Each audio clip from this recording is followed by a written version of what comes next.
जान रहे हैं कि किस तरीके से हम अपने चक्रों को बैलेंस करें कि जिससे हम अधिक से अधिक एनर्जी हमारे शरीर के अंदर ग्रहण कर सकें। क्योंकि जो हम एनर्जी ग्रहण कर रहे हैं वो हमें प्राकृतिक रूप से प्रकृति से ही मिले, क्योंकि हमारा शरीर भी हम सबको पता है कि 5 तत्वों से मिलके हमारा शरीर बना है। जल, वायु, अग्नि, आकाश, पृथ्वी, इस तरीके से 5 तत्वों से हमारा शरीर बना है। और अगर इन 5 तत्वों का हमारे शरीर में इम्बैलेंस हो जाता है तो हमें कई प्रकार के रोग हो जाते हैं। मानसिक, आध्यात्मिक और शारीरिक रोग हमारे उत्पन्न हो जाते हैं। तो हम यही रोज चर्चा करते जा रहे हैं कि हमारा कौन सा चक्र किस चीज के लिए कार्य करता है। तो हम रोज जान रहे हैं कि 7 चक्र के बारे में कि 7 चक्र बहुत ज्यादा इम्पोर्टेंट, ये 7 चक्र ही है जिन पर अगर हमने अच्छा से कार्य कर लिया तो हमें कई चीजों की प्राप्ति हो जाती है। तो आज हम इसी चर्चा के दौरान बात करने जा रहे हैं सहस्त्रार चक्र की, जो अपना 7वां चक्र है।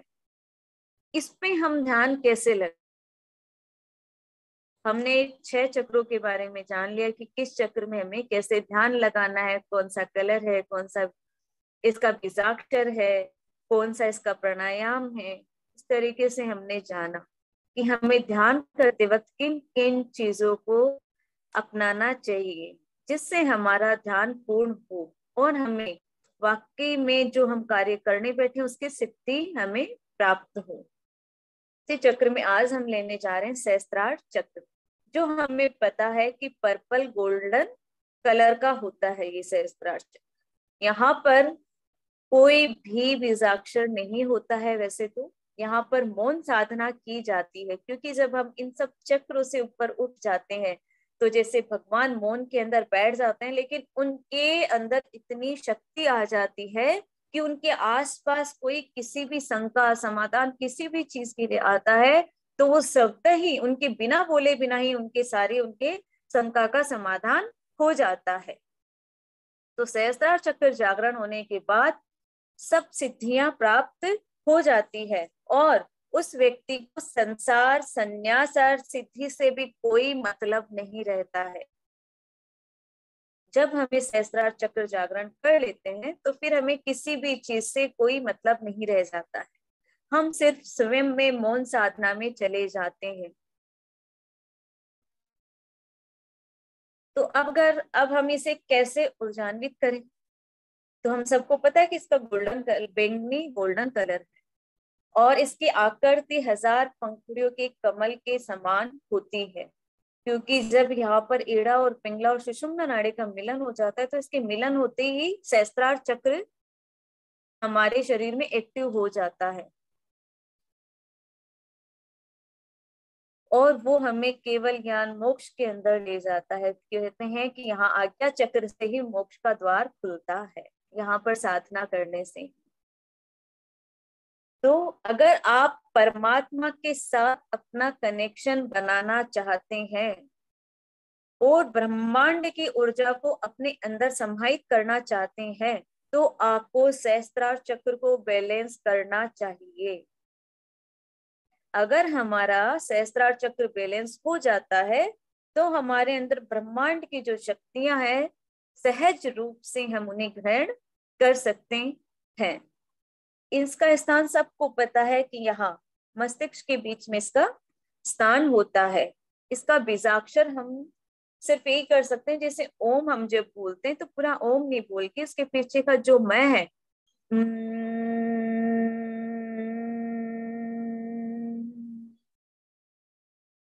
इस तरीके की ध्वनि हम इसके लिए उत्पन्न कर सकते हैं, जिससे हमारा ये चक्र बैलेंस हो जाता है। और इस पे जब मुद्रा होती है तो वो मुद्रा भी वही होती है जो हमारे जिनेंद्र प्रभु की होती है। इसकी मुद्रा होती है लेफ्ट हैंड के ऊपर राइट हैंड को रख के और बिल्कुल मौन साधना के अंदर जिनेंद्र भगवान बैठ जाते हैं और अपनी दृष्टि को नासा दृष्टि रहती है उस और उनकी इतनी इतनी इतनी विशुद्धि होती है जो हम सबको पता है कि उस समोषण की रचना भी उसी वक्त होती है और संसार के समस्त प्राणियों का कल्याण करने के लिए ही वो वहां पर प्रकट हो। कहते हैं ना, हमने बात की थी इस बारे में कि जो विश्व शांति की भावना भाता है, विश्व कल्याण की भावना भाता है, वही उस पद को प्राप्त करता है। एक कहानी सुनाती हूँ आपको। जैसे एक कुआं है, कुएं के अंदर जब हम बाल्टी डालते हैं और जब उसे बाहर निकालते हैं, तो कुएं से पानी तभी निकलेगा जब उसके अंदर पानी होगा।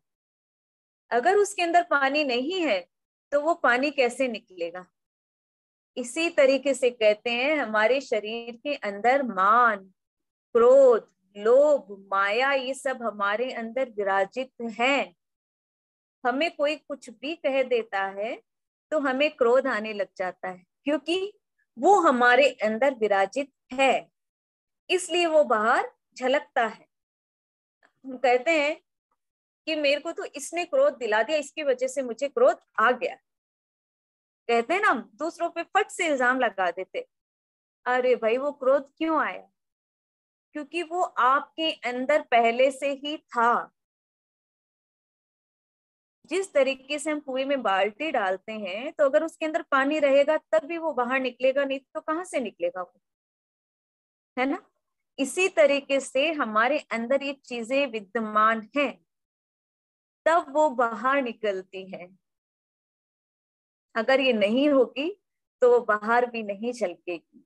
तो हमें क्या करना है कि इन चीजों को बिल्कुल भी उत्पत्ति नहीं होने देना है। अगर हम इन चीजों पे कंट्रोल कर लेंगे, क्रोध, मान, माया, लोभ, मायाचार, व्यभिचार, इन सब पे अगर हमने क्रोध कर लिया, तो निश्चित मानिए स्वतः ही हम उस दरवाजे तक पहुंच जाएंगे।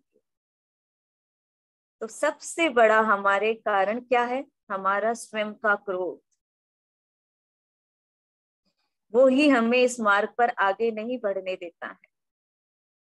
तो इस मार्ग पर बढ़ने के लिए सबसे पहले स्वयं को ही विशुद्धि के अंदर लाना होगा। तो कहते हैं ना कि अगर हम खुद स्वस्थ हो जाएंगे, हम खुद पर अगर कंट्रोल कर लेंगे, तो हमें बाहर की चीजों की आवश्यकता नहीं पड़ती है। कल हमने बात की थी ना, सब कुछ जानने के लिए सबको जानना जरूरी नहीं है।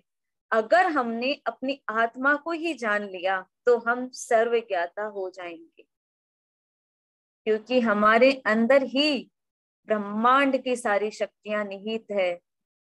भगवान भी तो एक मनुष्य अवतार ही लेते हैं ना, तब जाके वो एक तीर्थंकर पद को प्राप्त कर लेते हैं। उनके अंदर स्पेशल क्वालिटी थोड़ी रहती, लेकिन उन्होंने हर बार अपनी कर्मों की निर्जरा करते गए, निर्जरा करते रह गए। इन क्रोध, मान, लोभ, माया से छुटकारा मिला, तब जाके वो तीर्थंकर पदवी का बंध उन्होंने बांधा और वो केवल ज्ञानी हो गए। अब वो इस जन्म मरण के इस चक्रव्यूह से मुक्त हो गए। अगर हमें भी उस चक्रव्यूह से मुक्त होना है, तो ये जो हमारे शुरुआत हम इन 7 चक्रों से करेंगे, तो निश्चित मानिए कि हम जरूर उस विशुद्धि को धीरे धीरे, एक एक, ये तो सिर्फ एक बीज डाल रहे हैं। इसका पेड़ उगने में टाइम तो लगेगा, लेकिन अगर हमने ये बीज डाल लिया तो जरूर वो एक दिन अच्छा पेड़ बन के हमें मोक्ष फल की प्राप्ति दिलाएगा। तो हमें क्या बीज डालना है? क्रोध का नहीं डालना है, उसमें मान नहीं लाना है। हमारे पास है और उसके पास हम सोचते हैं उसके पास इतना है, हमारे पास तो कुछ नहीं है। नहीं, सब अपने अपने नसीब का मिला है। किसी से ईर्ष्या नहीं रखनी है, राग, द्वेष, मान, मात, लोभ नहीं रखना है। तब हम उस विशुद्धि तक पहुंच पाएंगे। वक्त लगेगा, लेकिन ये बीज है जो हम 7 चक्रों के अंदर रोज बो रहे हैं। हम बात कर रहे हैं कि कौन सी हमें भावना बानी है। जब भी हमें क्रोध आए तो एक बार अपने अंदर सोचिए कि हमें क्रोध क्यों कर रहे हैं। एक कहावत है कि एक ट्रैक्टर के अंदर गार्बेज मतलब कूड़ा रहता है, तो वो कूड़ा ही फेंकता है। तो अगर कोई अपने को दुर्व्यवहार करे, अपने साथ दुर्वचन कहे, तो ये सिर्फ 1 सेकंड के लिए अगर हम इतना सा सोच ले कि उसके पास वो कूड़ा ही है, तो वो कूड़ा ही फेंकेगा, लेकिन हमें उसे कैच नहीं करना है, उसे हमारी औरों के अंदर नहीं आने देना है, बाहर से ही लॉक कर देना है। क्योंकि जिसके पास जो होगा वो ही हमें देगा। तो उस पे थोड़ा सा मुस्कुरा के उसे जाने दीजिए कि इसके पास यही है तो ये हमें यही देगा। लेकिन हमें ये विवेक रखना है कि हमें उस कूड़े को ग्रहण नहीं करना है, स्वयं को उन चीजों से हमें दूर रखना होगा। ये आसान तो नहीं है, मनुष्य है वो भी इस पंचम काल के, लेकिन हाँ, उसे धीरे धीरे अपने मन में अगर ये हम दृढ़ निश्चय ले आए तो हम जरूर इस चीज को भी प्राप्त कर सकते। कहते ना, लगन बिना मगन होने का प्रश्न ही खड़ा नहीं होता है। अगर हमारी लगन ही नहीं है उस चीज के अंदर, तो हम उसमें मगन कैसे होंगे। प्रभु भक्ति के लिए सबसे पहले हमें एक लगन लानी होगी, तब हमारा मन वहां पर लगेगा, तब हम मगन हो जाएंगे उस प्रभु के अंदर। तो हम बोलते तो सब कुछ है, हे प्रभु आप हो, हे प्रभु जिनेंद्र देव आप हो, लेकिन सच्चे रूप में क्या हम उसमें अपना मन लगा पा रहे हैं। अगर लगा ले हम उनमें सच्चा मन, तो वो जिस राह पे चले हैं उस राह पे भी हम चलने लगे। तो हमें क्या करना है, प्रभु के अंदर लगन लगानी है और उनमें मगन हो जाना है, उनके गुणों को अपनाना है हमें। इस संसार में तो यही राग द्वेष में हम भटकते जाएंगे, इस जाल में फंसते जाएंगे, उससे हमें बाहर निकलना ही होगा। तो क्या करना है हमें, कहते हैं साकार से आकार की अगर हम सेवा करेंगे तो हमें निराकार का स्वरूप प्राप्त होगा। इसका मतलब क्या हुआ, जो भी साकार चीजें हमारी प्रकृति में, पेड़ पौधे, हमारे आसपास के जो भी जीव जंतु है, या हमारे आसपास में जो भी रिश्तेदार नाते हैं, उन सब से भी हम प्रेम की भावना रखना शुरू करेंगे तो वो प्रभु भी हमसे प्रेम करेगा। अगर हम क्रोध अपनाएंगे तो प्रभु क्या कहेंगे, ये क्रोध तो मेरे पास है ही नहीं, तो मैं तुम्हें कैसे अपने सानिध्य में लूं। तो वो तो कहते हैं जहां तुम प्रेम का बीज डालोगे वहीं मैं तुम्हें भी प्राप्त हो जाऊंगा। तो हमें अपने विवेक से कार्य लेना है कि क्या सही है, हमें किस दिशा में जाना है और क्या गलत है। ये हम स्वयं से ही पूछ सकते हैं और हमें जवाब भी जरूर मिलेगा, क्योंकि हमसे ज्यादा बेहतर हमें और कौन जान सकता है। तो हमें अच्छा से विचार करना है इस बारे में कि हमें कौन से कार्य करने होते हैं और कौन से कार्य नहीं करने होते, तभी हम उस रास्ते तक निश्चित रूप से पहुंच पाएंगे। तो इस चीज पे जरूर ध्यान दीजिएगा, जो हमने शुरू में बात की थी कि अगर बाल्टी आप कुएं में डालेंगे तो उससे पानी तभी निकलेगा जब उसके अंदर पानी होगा। अगर कोई क्रोध कर रहा है तो निश्चित माने कि वो उसके अंदर ही विराजित है, तभी वो क्रोध कर रहा है। दूसरों पे हमें उसका ब्लेम नहीं करना। तो सहस्त्रार चक्र जागरण करने के लिए मैंने बताया कि थोड़ी थोड़ी सी चीजें हैं जिन्हें हमें आत्मशुद्धि के अंदर लाना होगा, तब जाके हम इस चक्र को बैलेंस कर सकेंगे। हमने थोड़ी देर तो ये कार्य कर लिया, फिर जाके हमने क्या किया, फिर हम क्रोध करने लग गए, मान कसाय में बंधने लग गए, तो फिर क्या होगा। ठीक है, वक्त लगेगा, लेकिन धीरे धीरे करके इन चीजों से दूर होने की कोशिश करनी ही होगी, अगर सच में हमें उस परमात्मा का रूप में जाना है तो ये बहुत जरूरी है। सबसे पहला कार्य हमें इन्हीं चीजों को दूर करने का करना चाहिए। कहते हैं ना, अगर ग्लास भरा हुआ है, उसके अंदर हम और दूध डालेंगे तो वो बाहर छलक जाएगा, लेकिन उसके अंदर अगर हमने चीनी मिला दी तो वो क्या होगा, उसके अंदर मिल जाएगा। मिठास अपने आप अपना जगह बना लेती है, उसी तरीके से विष भी अपने आप अपनी जगह बना लेता है। आपको अपने अंदर मिठास घोलनी है या विष घोलना है, कौन सी जगह बनानी है? हम भरे हुए तो हैं, लेकिन उसके अंदर क्या आपको डालना है? क्योंकि विष भी अपनी जगह स्वतः बना लेता है और मिठास भी अपनी जगह स्वतः बना लेती है। तो हमें किसे स्थान देना है? हम भरे हुए तो हैं, अब ये हम पे डिपेंड करता है कि हमें किस चीज को अपनाना है, तो वही चीज हमें मिलती जाएगी। कहते हैं ना कि प्रकृति अपना स्थान खुद बना लेती है। अगर कहीं पर हम हरियाली नहीं उगाएंगे तो वहां पर धूप अपने आप ही उग जाएगी स्वतः ही। प्रकृति अपना बैलेंस स्वतः ही बनाती जाती है। अगर आप मिठास ले डालोगे तो विष अपने आप ही वहां पर, विष की अपने आप ही वहां पर उत्पत्ति हो जाएगी। तो हमें क्या करना है, ये ध्यान रखना है कि उस स्थान को खाली नहीं छोड़ना है। रोज हमें इस चर्या में लेके आना होगा इन चीजों को, तभी जाके हम वहां पर क्या कर पाएंगे, अमृत की स्थापना कर पाएंगे और विष से धीरे धीरे धीरे दूर होते जाएंगे।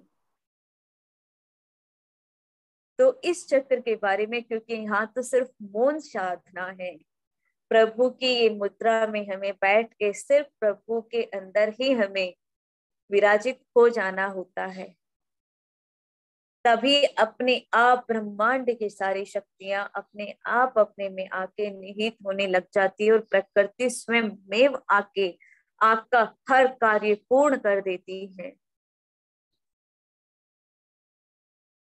ये प्रकृति अथाह है। जिस तरीके से हम शब्द तो बोल रहे हैं लेकिन न इसका आकार है, न रूप है, न रंग है। शब्दों का कोई रूप रंग नहीं है, आप इसे पकड़ नहीं पा रहे हो, लेकिन इसका हमारे जीवन में बहुत बड़ा महत्व है। हवा हमें दिखाई नहीं दे रही, लेकिन इस हवा के बिना हम जिंदा नहीं रह सकते। कहते हैं हमें तो कुछ दिखाई नहीं दे रहा, भगवान कहाँ है? आपको क्या अपने शब्द दिखाई दे रहे हैं? क्या आप जो हवा ग्रहण कर रहे हैं वो आपको दिखाई दे रही है? आपकी स्वयं की उत्पत्ति कैसे हुई है, क्या आपने कभी उसे देख पाए हो? ये सिर्फ अपने आप को भटकाने के लिए शब्द है। अगर सच में आपने प्रकृति को पहचान लिया, प्रकृति के रूप को पहचान लिया, तो आप अपने आप को भी पहचान जाएंगे।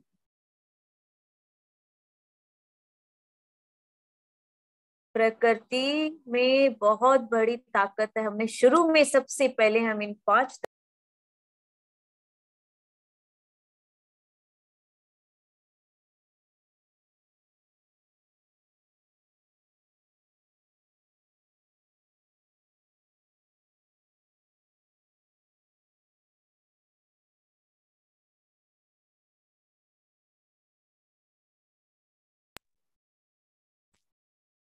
तो इस तरीके से हमने चर्चा की। अब एक बार हम देख लेते हैं कि इन पे हमें किस तरीके से ध्यान लगाना है। तो ध्यान की मुद्रा हम सबको पता ही है, इस तरीके से हमें, और डेली हम बता ही रहे हैं कि किस तरीके से आपको सबसे पहले अपने ऊपर पंच परमेष्टि का चक्र बनाना है, जिससे हमें अपने आप को सुरक्षित करना है। और हमें डेली लाइट एक्सरसाइज जरूर करनी होती है। जब भी हम ध्यान के अंदर बैठे तो उससे पहले हमें आसन लेना होता है। जिस चीज पर हम ध्यान लगाने जा रहे हैं, जिस चक्र पर हम ध्यान लगाने जा रहे हैं, उस चक्र से रिलेटेड हमारी जो भी डिजीज है उन पे हमें फोकस करना होता है कि वो हमारी दूर होती जा रही है। और हम मान लीजिए आज कौन से सहस्त्रार चक्र का ध्यान लगाने जा रहे हैं, जिसका कलर है गोल्डन पर्पल। तो आज हमें उसी ध्यान के अंदर जाना है और वहां पर ध्यान है मौन। तो हमें क्या करना है, सिर्फ जिनेंद्र प्रभु पे हमारा ध्यान लेके जाना है और उनके चरणों में अपने आप को पूर्ण रूप से समर्पित कर देना है। और उन्होंने जिस मार्ग को हमें दिखलाया है उस मार्ग पर हमें भी चलकर उस मोक्ष पद को प्राप्त करने की शक्ति उन्हीं जिनेंद्र प्रभु से हमें ग्रहण करनी है। और ये बहुत गर्व की बात है हमारे लिए कि स्वयं हमारे पास जिनेंद्र भगवान के रूप में आचार्य श्री विराजमान है, क्योंकि वो उन्हीं के पथ पर चल रहे हैं और हमें भी राह दिखा रहे हैं कि हम भी उसी पथ पर धीरे धीरे चलें और हमें भी एक दिन उसे निर्वाण मोक्ष की प्राप्ति हो। तो हम उनके सानिध्य में ये कार्य करने जा रहे हैं, तो निश्चित मानिए कि इसका फल अनंत गुणा हम है। मैंने पहले भी बताया था, गुरुओं के पास एक अलग ही सैटेलाइट कनेक्शन होता है और हम गुरु के सानिध्य में ये कार्य करने जा रहे हैं, तो निश्चित माने कि उस सैटेलाइट का प्रभाव तो हमारे ऊपर ही आएगा, हम तो यही मान के चलते हैं। तो हम आचार्य श्री को प्रणाम करेंगे और यह विजुअलाइजेशन करेंगे कि हमें उनकी शक्तियां, अनंत शक्तियां जो जिनेंद्र प्रभाव प्रभु की है, तो जिन गुण संपत्ति होई मध्यम, हे प्रभु आपकी जो संपत्ति है जिनेंद्र प्रभु, जिन गुण संपत्ति जो जिनेंद्र प्रभाव की संपत्ति है, उस संपत्ति के हम भी अधिकारी हैं, क्योंकि हम आपके ही अंश हैं। हम तो प्रभु के ही अंश हैं। उस पे हमें ध्यान लगाना है कि हम तो आपकी ही दिव्य संतान है। तो प्रभु हमें आपकी क्या चाहिए? जीर्ण गुण संपत्ति हुई मज्जन, मुझे तो आपकी संपत्ति चाहिए क्योंकि मैं आपका वारिस हूं, है ना। तो हमें तो वो संपत्ति मिलेगी, मैं तो निश्चित मानती हूँ कि वो मुझे तो वो संपत्ति मिलेगी ही, क्योंकि मैं उन्हीं की दिव्य संतान हूँ। अगर मुझे कुछ हो गया तो ये माँ बाप का ही फर्ज बनता है कि वो क्या कर रहे हैं। तो मैंने तो आपको संपूर्ण रूप से आपको समर्पित कर दिया है, तो हे प्रभु अब आप ही मेरा हाथ पकड़कर उस द्वार तक लेके जाएंगे। तो इसी भावना के साथ हम अपने दोनों हाथों पे स्वास्तिक बना लेंगे और यहाँ पर ओम विराजित करेंगे, यहाँ पर श्रीम विराजित करेंगे और बिल्कुल प्रभु को अपने संपूर्ण रूप से समर्पित कर देंगे और चारों प्रकार का आहार पानी अंजल का त्याग करके हम इस ध्यान के अंदर बैठेंगे और यही संकल्प लेंगे कि जिन गुण संपत्ति हुई मच्छम। इसी भावना के साथ अब हम इस बीजाक्षर का सिर्फ यहाँ पर म की ध्वनि हमें लेनी है। सबसे पहले हम ओम का 3 बार उच्चारण करेंगे। ओ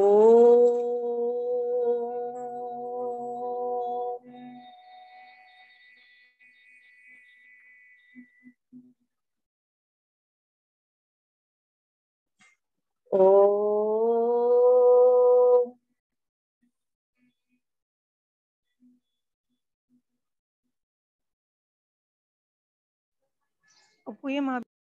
ओ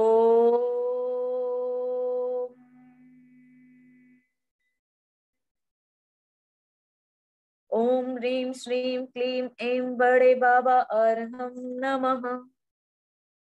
ओम ह्रीं श्रीं क्लीं ऐं बड़े बाबा अरहं नमः। ओम ह्रीं श्रीं क्लीं ऐं बड़े बाबा अरहं नमः।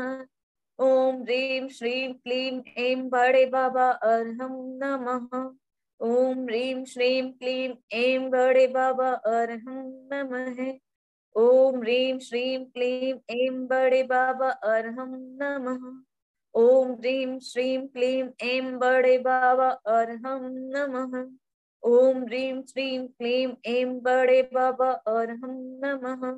ओम ह्रीं श्रीं क्लीं ऐं बड़े बाबा अरहं नमः।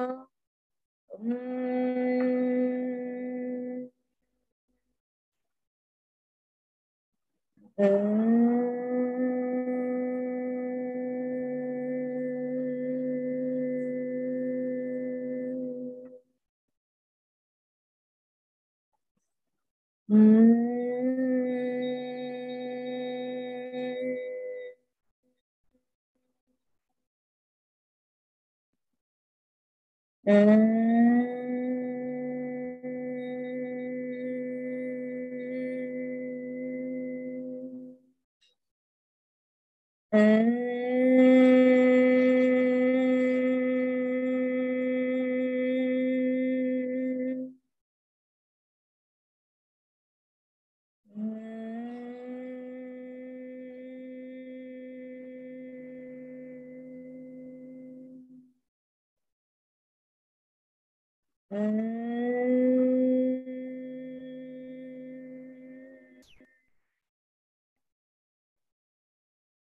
तरीके से हमें कम से कम 15-20 मिनट तक अपने इस ध्वनि को उच्चारित करना होता है। और जैसा कि हमने बताया कि संकल्प पूर्वक हमें बैठना होता है कि क्या हमें करना, और इसके लिए हम वक्तामृत का कौन सा श्लोक उच्चारित कर सकते, वो है 48 नंबर श्लोक, जो धन वैभव लक्ष्मी के साथ साथ मोक्ष लक्ष्मी का भी प्रदायक है। 48 नंबर का श्लोक। तो ये श्लोक क्या है, इसका एक बार हम उच्चारण कर लेते हैं।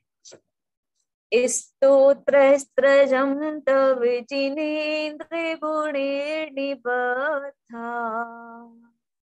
भक्त्या मया रुचिर्वर्ण विचित्र पुष्पाम् धत्ते जनो यही है कंठे गतामजस्त्रम् तम्मान तुंगमविशा समुपेति लक्ष्मी।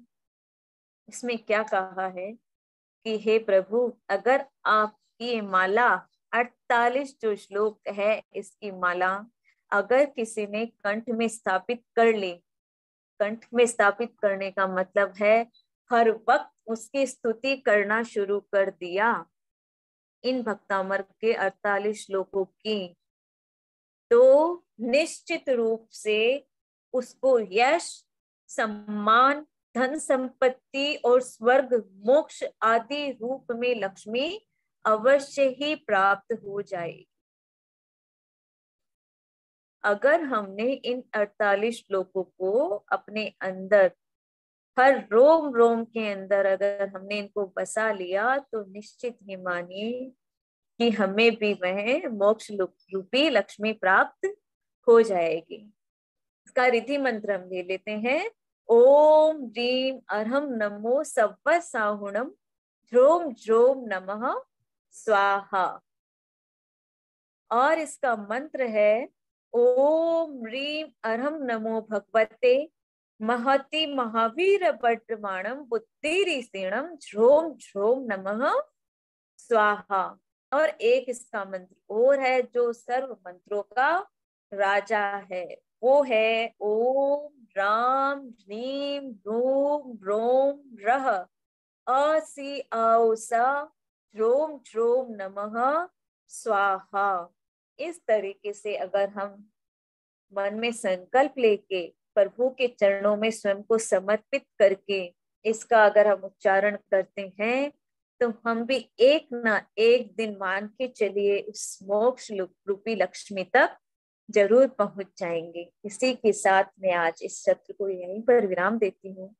अगर मुझसे किसी भी तरह की त्रुटि हो गई हो तो आप सभी जीव आत्माएं मुझे क्षमा प्रदान कीजिएगा। मैं सभी जीवों को क्षमा प्रदान करती हूँ। अगर जाने अनजाने में जब से मेरी आत्मा ने जन्म लिया है तब से लेकर आज तक के आने वाले कल तक कुछ भी मुझसे गलती हुई, तो प्रभु आपके चरणों में मैं उन सब गलतियों के लिए क्षमा याचना चाहती हूँ। ओम नमो अरिहंताणम, ओम नमो सिद्धाणम, ओम नमो आयर्याणम, ओम नमो उवज्जायाणम, ओम नमो लोये सब्बसाहुणम। ऐसो पंच नमोकारो सव्व पाप प्रणाशुणु मंगलाणम च सव्वेसे परमं हवै मंगलम। जय बोले पंच परमेष्टि भगवान की जय, जय बोले आदिनाथ भगवान की जय, जय बोले महावीर भगवान की जय, जय बोले आचार्य सौभाग्य सागर गुरुदेव की जय। जय बोले समस्त आचार्य संघ की, समस्त मुनि संघ की, समस्त आर्य का संघ की जय जय जय जय। नमो